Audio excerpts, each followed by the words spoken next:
শোনেন, আপনারা যখন মুরগির খামার করবেন তখন আপনার যে কোনো খামারে যদি কোনো রোগ আক্রমণ করে তখন আপনার কিন্তু ওই রোগ ফাইন্ড আউট করতে করতে অনেক সময় চলে যাবে।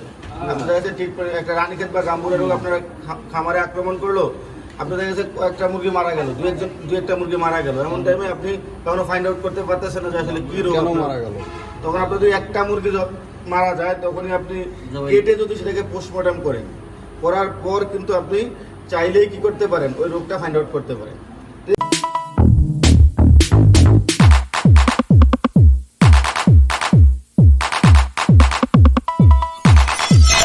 এর আগের ভিডিওতে আপনাদের দেখানোর চেষ্টা করছি কিভাবে আপনারা মুরগিকে ভ্যাকসিনেশন করাবেন। আজকের ভিডিওতে আপনাদেরকে দেখানোর চেষ্টা করব আপনারা কিভাবে মুরগির রোগ নির্ণয় করবেন। হেই গাইস, আসসালামু আলাইকুম, ওয়েলকাম টু মল্লিক অ্যাগ্রো। কেমন আছেন আপনারা সবাই? আশা করি সকলেই ভালো আছেন। আল্লাহর রহমতে আমি অনেক ভালো আছি। আজকে আমরা আমাদের স্যারের মাধ্যমে জানার চেষ্টা করব কিভাবে আমরা আমাদের খামারের মুরগির রোগ নির্ণয় করতে পারবো, যার কারণে স্যার একটি মুরগি জবাই করে তার পার্ট ভাগ ভাগ করে আমাদেরকে দেখানোর চেষ্টা করতেছেন। চলুন বেশি কথা না বাড়িয়ে আমরা বিস্তারিত আলোচনা সকল কিছু স্যারের মাধ্যমে জেনে নিই। এখন শুনেন, প্রথমে আমরা কি করব, এটা পোস্টমর্টম করার উদ্দেশ্য হচ্ছে কি, রোগ সম্বন্ধে ভালোভাবে রোগ কি শনাক্তকরণ আমরা পোস্টমর্টম করে থাকি। এখন যারা মুরগি লালন পালন করে এরকম কিন্তু হতে পারে, ঠিক কি না? যারা করবে, হ্যাঁ, এরকম পরিস্থিতির সম্মুখীন হতে পারি। এজন্য আপনাদের এই মুরগিটা কি পোস্টমর্টম করা হয়েছে যাতে সরাসরি সবাই বিষয়টা সরাসরি দেখতে পারে। ঠিক আছে, প্রথমে আমরা কি শিখলাম, এই যে মুরগির সিকাম, রক্ত আমাশা স্যার, কি রোগ হয়? কক্সিডিওসিস যদি হয়ে থাকে তাহলে এই সিকামে কি দেখা যাবে? এই ব্লাড দেখা যাবে। কি দেখা যাবে? ব্লাড দেখা যাবে। ঠিক আছে, যখনই ব্লাড দেখা যাবে, ব্লাড পরিপূর্ণ দেখাবে না, হালকা লালচে লালচে ভাব হবে, তখন আমরা কি রোগ শনাক্ত করবো? এটা রক্ত আমাশা। মানে সহজে বুঝতে পারবো যে এটা রক্ত আমাশা। বুঝা গেছে? তাহলে আমরা কক্সিডিওসিস বা রক্ত আমাশা দেখানো শেষ। এটা রাখি দিলাম স্যার। এরকম কি প্রত্যেকটা মুরগি এরকম থাকে স্যার? প্রত্যেকটা মুরগির এরকম সিকাম থাকে, দুইটা আলাদা আলাদা। এরপরে আসি আমরা নির্ভয়টা দেখালো, যদি মুরগি স্ট্রোকে আক্রান্ত হয় তাহলে একদম এই মাথার মাঝে মস্তিষ্কে কি দেখা যাবে? লালচে ভাব দেখা যাবে।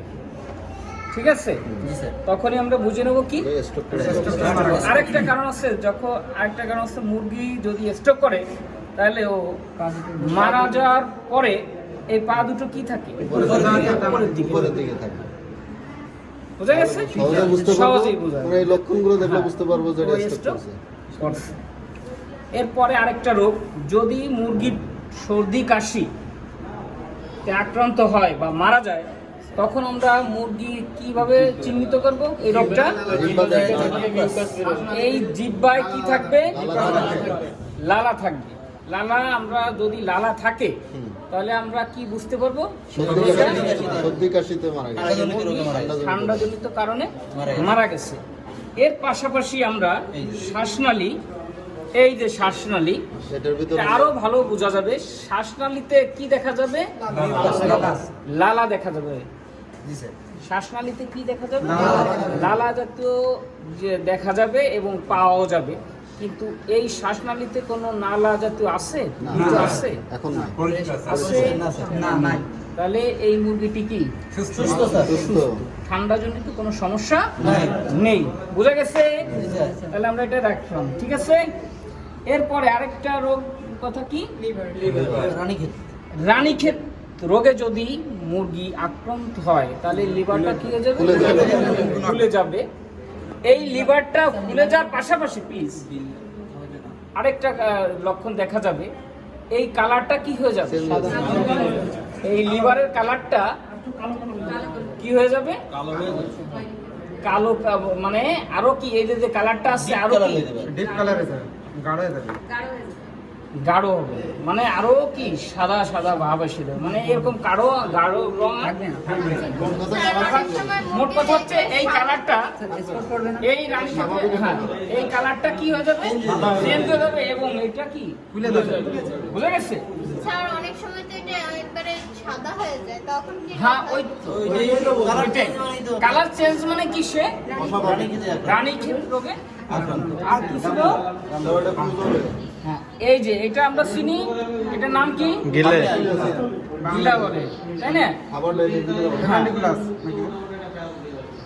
এই গিলার মধ্যে কি হয়ে যাবে,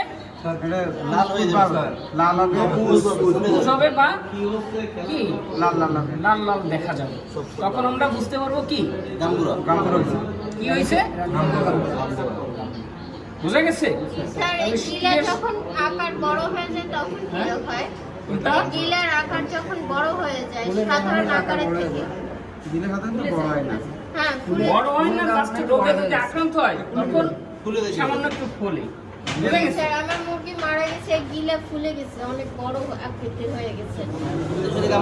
আবার কিন্তু গাম্বুরা রোগে আক্রান্ত হয়েছিল, বুঝে গেছে? তাহলে আমরা সবাই ক্লিয়ার?